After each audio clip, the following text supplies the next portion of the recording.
Welcome to Benign Ultrasound Training Institute. Today we are conducting a question and answer session. This session is for those who are registered with us and are undergoing different server-based courses. So this is not a course right now, whatever we are conducting, but is a question and answer session for those who are registered with us for different courses, and they are sending us questions at regular intervals. We'll be conducting the question and answer session for those candidates today. So today we got some questions. These are the questions. First question from Dr. I'm having a list also from Dr. Abhinesh Mahapatra. Is that sonographically how to differentiate a simple cyst versus complicated ovarian cyst? The questions, whatever is reflected on the screen, is a copy paste. What I mean by copy paste is that as we got the question, we copied from there and just paste it. So the language is original as we received, so we pasted over here. Sonographic differentiation points from simple ovarian cyst versus complicated ovarian cyst, number one. Number second, Dr. Veer is posting Usg findings of medical renal disease, Usg finding. Dr. Gaurav, third question, how to save image, write report and take printout. Fourth, what is the duty factor and its importance in ultrasound? Dr. Suruswarang, I'm very sorry if I am pronouncing the name wrongly, is sending what is the duty factor. Dr. Anusha is telling, sir, please tell us how to trace the ureter from pelvis to uretrovesicular junction, as middle portion of the ureter is obscured by the bowel shadow in case of calculus in the middle portion of ureter. Dr. Jivita, how to use TGC knobs in Usg machines, and where are we supposed to use it, sir? Next question from Dr. Kalpana is that difficulty in scanning the placenta previa during late third trimester. Please give some tricks. Dr. Meridula is sending us the question, how to see for the ovaries in TVS and TS, how to know which one is right ovary and which one is the left ovary. So these are the questions which we have got today.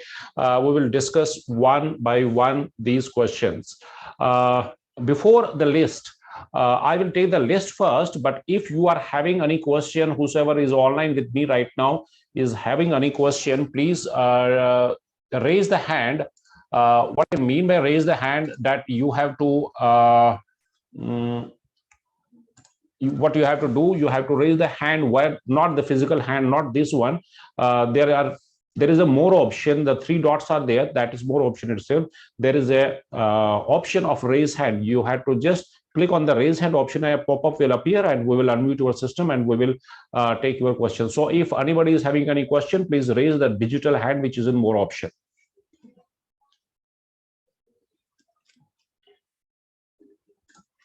So I'm not getting any raise hand options. I am having about 30 candidates with me, and all of them, because nobody is raising the hand, so all of them have already sent the questions, and I'm having the list of that questions also, which I have just now put in front of you. So first question, how to differentiate a simple cyst from a uncomplicated or a complicated ovarian follicle. So the doctor wants to know, Dr. Abhinesh Mahapatra wants to know how to differentiate a simple cyst from a complicated or a complex cyst. This thing is already covered in gynae ultrasound. This is a detailed topic which we have covered in the gynecological ultrasound. I think that doctor has not yet completed the gynecological ultrasound. That is why this question arises. Anyhow, let me go to the gynae PPT. I will share gynae PPT.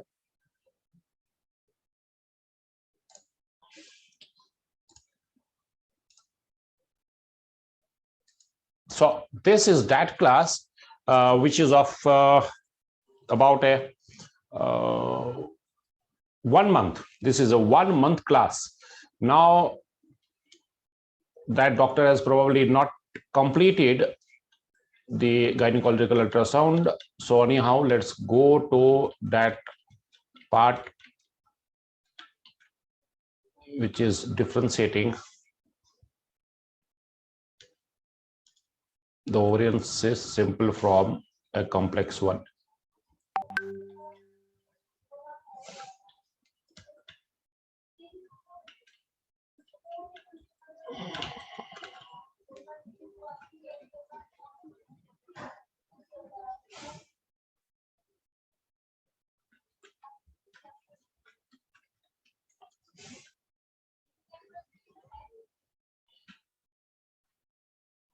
Yes, here it is. I again request those who have not completed any topic, who have not completed the topic, please don't post the question, because whatever the questions may come in your mind, there are high possibilities that is already covered in the course. So first complete the course, I mean the sub course or the topic. Then you can raise any question, you can put any question. So these are the points on which you can decide whether the cyst is simple one or a complicated one. So I am not here to discuss what is a simple cyst, because that is already covered in the course. So we will now show you what are the points on which we can differentiate a benign from a malignant cyst. So first, in malignant, this is already in the course. Please go to that particular topic, which is in gynecological ultrasound. Ovarian cysts, by the title of ovarian cysts is that topic. And there are about 3 to 4 lectures on ovarian cyst only. So in malignant, we have to see for some rules. There are 5 rules.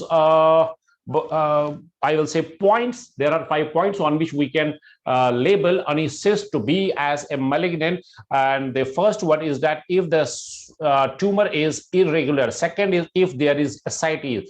Third is if there are 4 papillary structures, at least 4. And the fourth one is that the irregular multilocular solid component with the largest diameter of 10 centimeters. So if overall diameter is 10 centimeters, is the fourth one. And the fifth one is very strong blood flow. And how to label any cyst as benign?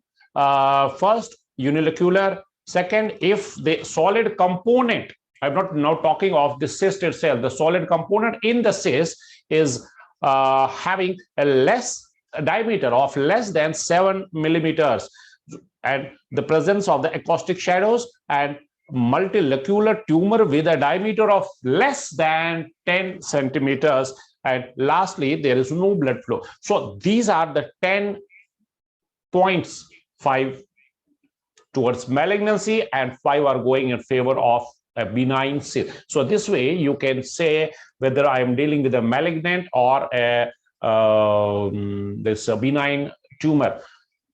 I am again repeating, this is already covered in your course. Please go to that course. And in that course, I mean in gynecological ultrasound, there are about 4 to 5 lectures, or 3 to 4 lectures on ovarian cyst itself. Now, what is a simple cyst? That will take about 30 minutes to explain. This is already in the gynecological ultrasound. So the cyst should meet the criteria to label it as a simple cyst. Posterior enhancement should be there. There should be no solid mass in it, and the contours should be regular, and the walls should be very thin, and there should be no internal contents. It means that it should be jet black. That is the simple cyst. So second question is USG findings of medical renal disease. We have taken this question, not the question which right now is being posted by Dr. Veer, but we have, I think last week or 15 days before, we have taken this question and we have taken it in great detail. So what I will do, I will play the recording of that question and answer session, which is already self-explanatory.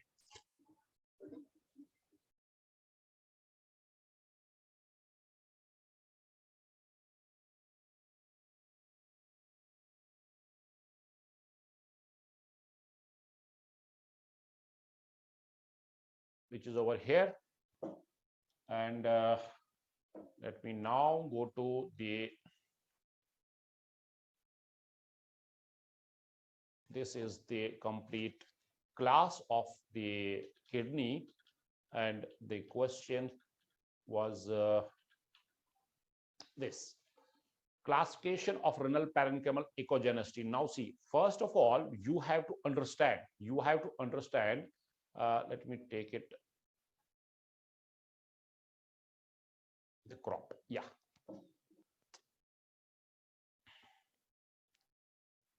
Now we have to first understand the echogenicity, when I can label this kidney as normal and abnormal. First of all, the normal kidney is hypoechoic as compared to liver. This thing we have discussed in detail in our class. Now, if it is isoechoic as compared to liver, it is also normal. So here normal is whether it is hypoechoic or isoechoic when I am comparing it with the liver on the right side, and I can compare spleen on the left side. Now, the problem is if the liver, now see, hyperechoic compared to liver. Now the problem arises when the kidney parenchymal echogenicity, not the central sinus, but the parenchymal echogenicity is hyperechoic as compared to liver. That is abnormal. Now, if it is isoechoic to renal sinus, that is very much abnormal. So first we have to understand that we should have a scale with which I can say that this is 1 meter and this is 1.5 meter. And this scale for the kidney is the comparison with the liver. So this way I can make out whether I am dealing with a normal kidney or an abnormal kidney. Now, hypoechoic, just this picture over here, ultrasound picture, hypoechoic, isoechoic. Now see, this is less echogenic than the liver. So this is absolutely normal, and this isoechoic is also normal, but problem is over here because this parenchyma is hyperechoic as compared to the liver. So this is abnormal. Now, the question was the grading. Now on ultrasound, this echogenicity, this parenchyma, cortex, this thing we have discussed in detail in our class, server-based class. Now, the question is, can I make a staging on ultrasound? I will say no. Ultrasound alone cannot make a staging over here, because staging of CKD depends on the glomerular filtration rate. I am doing ultrasound, so I don't know how much is the GRF. If GRF is 90 or greater, that is 1. If it is between 60 to 90, it is second. And if it is between 30 and 60, it is fourth. And if it is less than 15, it is grade 5th. Now, what you have to label on ultrasound is that how much I am having the cortical thickness. Now you know where you have to measure the cortical thickness. I will not repeat it over it because this thing is taken in very great detail in the class. So if it is less than 6 millimeters, it is more reliable than the overall length, which people are thinking that if I am having a decreased kidney, that is going in favor of CKD. No, we have to measure, we have to not see only the length, but we have to see the cortical thickness. And if it is less than 5 millimeters, that is more reliable than the reduced renal length alone, and increased renal cortical echogenicity, which we just now discussed it. So that is the one part, the echogenicity comparison. Then poor visibility of the renal pyramids and the renal sinus, marginal irregularities of the kidney. So not only we have to compare, you have to start with comparison. I mean the echogenicity comparison between the liver and the kidney. You have to start from there, but you don't have to restrict over there only. You have to see all these things. You have to see for any papillary calcifications. Then you have to report it. Your report should be detailed one. Not the kidney is normal in shape, size, and ecotexture. It is based in this and this much. No calculus as cyst is there. CMD is made. No, you have to mention in great detail this report, and you have to mention over there these all things that will decide the severity of CKD. Now, when you are putting color, now what abnormal you can see over there is that the kidney vasculature is reduced, or if you will be able to, I know within next few months you will be now starting the Doppler also. So if there is increased resistive index, now you know what is the resistive index, then you have to report that also. So the moral is that on the basis of ultrasound only, you cannot stage the CKD. You have to report all these things. Then the urologist or nephrologist, whosoever is treating the patient, will stage the disease as per the GFR, that is the glomerular filtration rate. So again, this was the answer for the next question.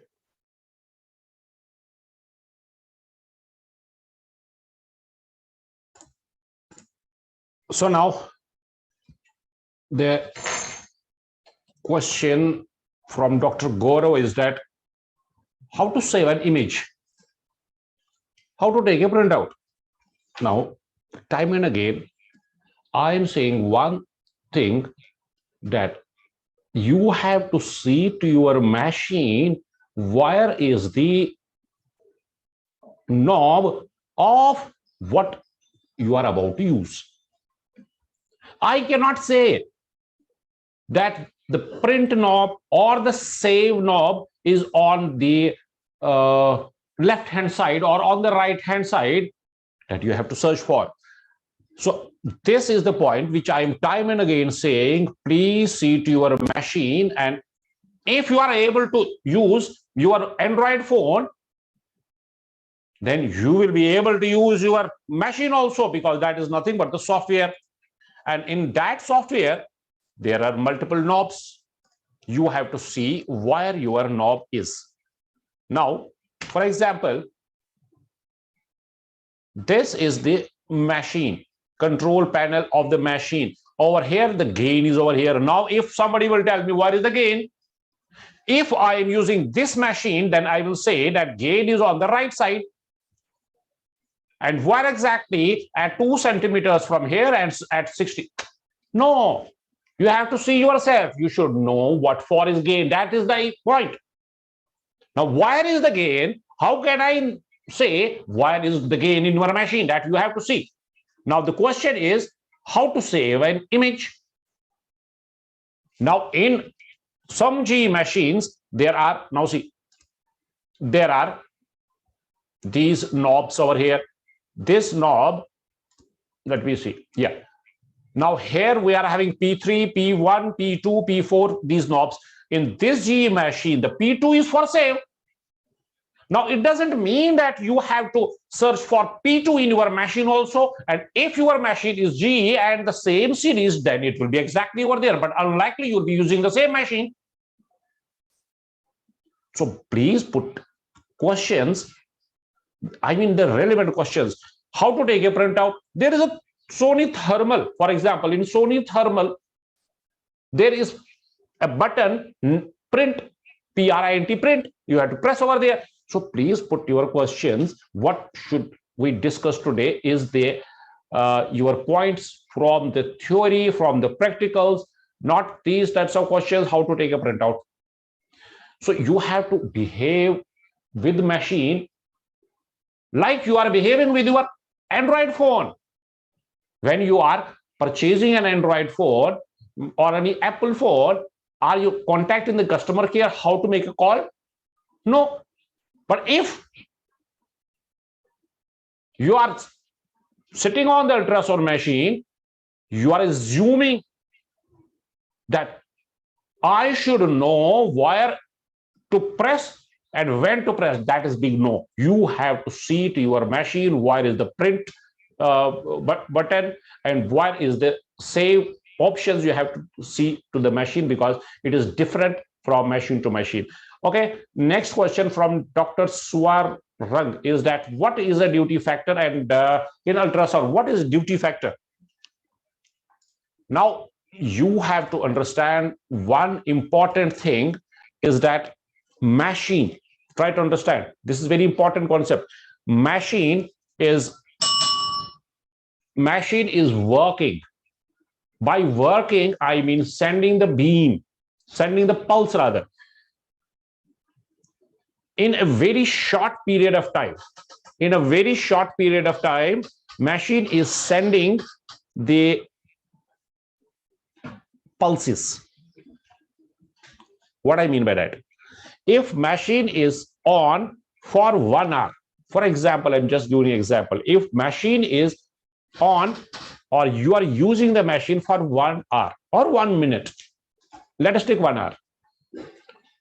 In 1 hour, there are 60 minutes. Now, do you think that machine is sending the pulses for all times? No. Now, the game at the machine is not at 1 hour, not the minutes, but microseconds. Now, if machine is sending the beam, sending the pulse rather, then machine is waiting for echoes to return. Try to understand. Machine is sending the pulses and then machine is keeping numb. Why? Because it is waiting for the pulses, for the echo, for the pulses to receive back. It means that machine is less working and more waiting for the pulses. I mean, listening the echoes. The overall time, try to understand the overall time of the machine when it is sending the pulses is less than 1%. Yes, it is less than 1%. And 99% of the total time machine is listening, or I will say waiting or analyzing the pulses which are coming back. That means the echoes. So machine is working for 1% of the total time and 99% it is listening. So the duty factor here in our machines is 1%. So the duty factor is when machine is sending 1 pulses for 1% of the total time only. It means that machine is working for 1%, and that will be the duty factor. Now, you may be thinking, why not to increase the pulse? Why not to increase the duty factor? Now you have understood the duty factor. Now, you may be thinking, why not to send always pulses? Not always, frequently pulses, because machine should interpret more than sending the pulses. So that way, if the duty factor of the machine is less, then the resolution of the machine will increase. This all is physics. This all is physics, and physics is backbone of ultrasound. So in one line, duty factor of our machine is 1% only, and duty factor is the time which the machine is taking to send the beam. to send the pulses, and that is less than 1% of the total time, and 99% of the total time machine is listening and analyzing the echoes which the machine has sent, and that is 99%. So that is the duty factor. Now, next question from Dr. Anusha is that, sir, please tell me how to trace the ureter. Now, this is the question. I will sum up the question. How to trace the mid-ureter? How to trace the mid-ureter? Because in mid-ureter, we are having a lot of gases over there. I don't have any trick, and nobody is having a trick. Because I cannot give you a magic stick. Take the magic stick, and that will do. No. The only thing is that if you will lose the ureter, when you are tracing the ureter from the renal pelvis, if you will lose the ureter, then you will lose the calculus and you will lose the ureter in the mid-ureteric area, because there are a lot of gases. So there is a lot of scattering over there. So the only tip which I can give you is that don't lose the ureter. When you are tracing the ureter, try to be there with the ureter. And if you lose the ureter, go back. Then come again. Don't lose the ureter and keep on fanning. Let me show you practically how it works.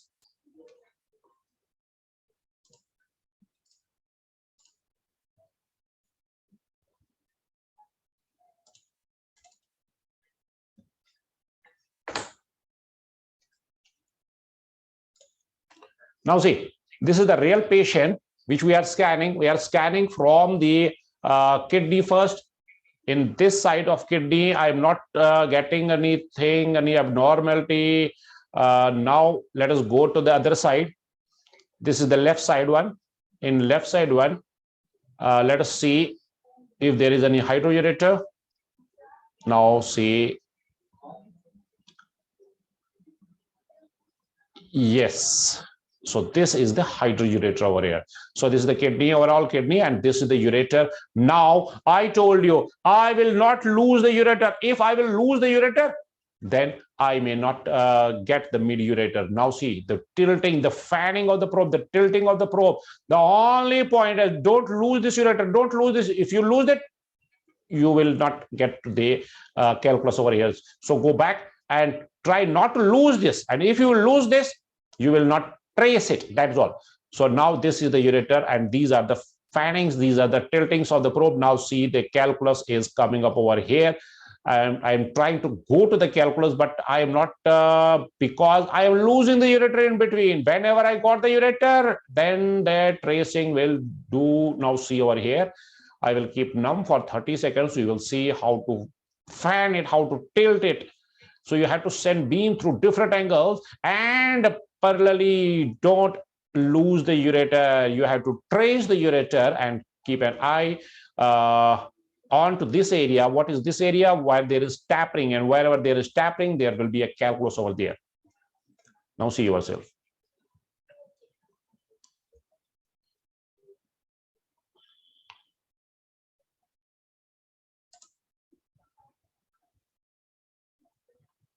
This is the calculus. This is calculus in mid-ureter only. The upper ureter is here. This is mid-ureter over here. And this is not a high-end machine. This is basic machine one. Now this is the calculus over here. So measuring the calculus, about a 12 millimeters calculus over there. So the point is, you lose the ureter when you are tracing. You will not get to the mid-ureter, and you will not get any calculus over there. So don't lose the ureter. See again the tiltings from different angles and keeping this ureter intact. What I mean by intact, you cannot lose the ureter. You lose the ureter, you will not get it in the mid-ureteric area, because there is a lot of gases over there. So see the calculus over here.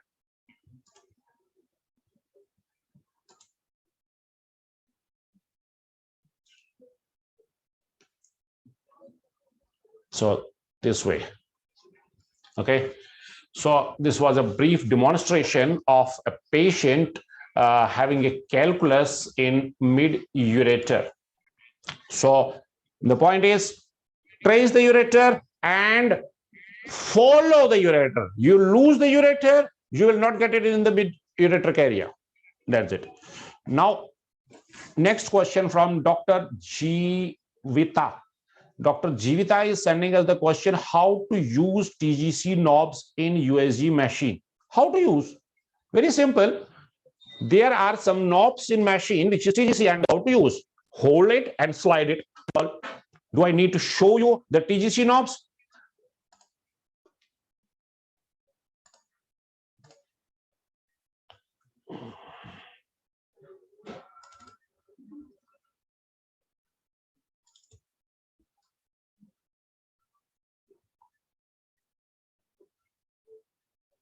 So these are the TGC knobs. So hold this and slide this. Now, what is this TGC knob? This is in detail in physics and machine settings. This doctor has not yet completed physics and machine settings. I again request, complete the topic, then pose the question. So these are the TGCs. So you slide this way or this way, and it will get decreased or increased. Now, what is this TGC? Already discussed, already in your course. You have not completed it yet. So these are the specific area gain on screen. For example, if you want to decrease the gain of the upper portion of the screen, for that is this gain. Lower down are these gains over there. I am having one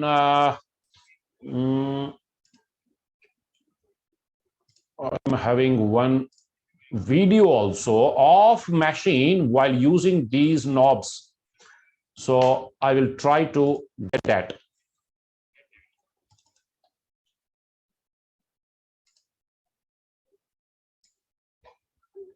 Yes, it's here. Now see, these are the TGCs over here. Now this TGC is the gain of this area. So this TGC is the gain of a particular area. So this is overall gain over here. This is the overall gain. By decreasing or increasing this gain, the overall gain of the machine of the screen is decreasing or increasing. Now see, this gain, this TGC is an area which is getting affected. I mean, this is the gain for a specific area. How to slide, how to use this? I told you, hold it and slide this like this. And what is the purpose? Purpose is that if you want to increase or decrease that, now see, this area's gain is more. Why? Because I have slided this gain. So the TGC is nothing but the gain of a specific area. That's all. So these are the sliders. These are the TGCs. TGCs are the gain of a specific area of on the screen.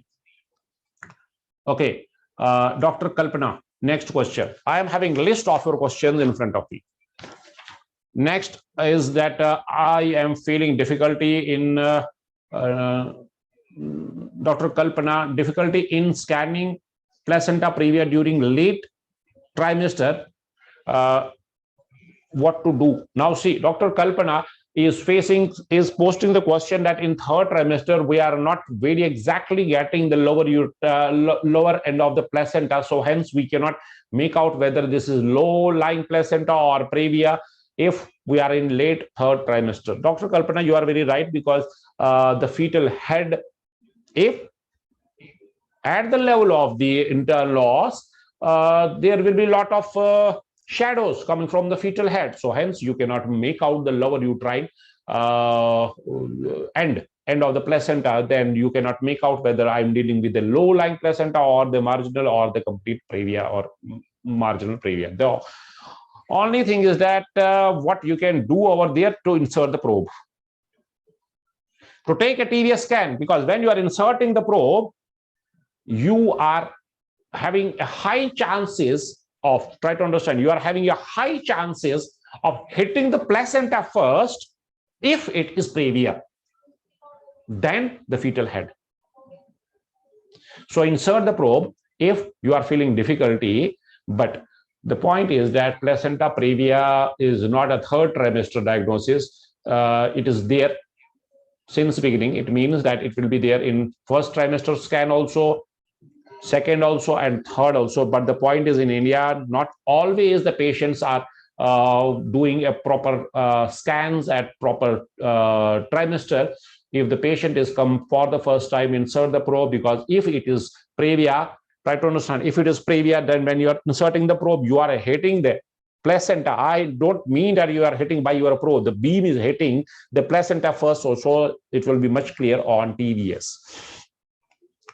Dr. Meridula, how can we know which side is a right ovary and which side is left ovary? Now see, madam, again, this is the question of screen orientation, which is in detail in the physics and machine settings. This is in detail. So whenever you are putting a probe, you have to correlate your screen orientation, and the screen orientation is the backbone of interpretation of anything. So before labeling anything as right or anything as left, go to the screen orientation and recall your screen orientation. I request you to go to that screen orientation class.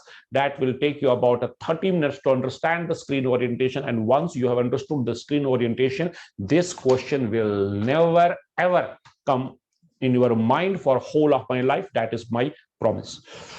So these were the questions for today. I hope that I have answered everybody's question. In case you are having more questions, or in future you will be having any question, you can post that question in your WhatsApp group. You are added over there.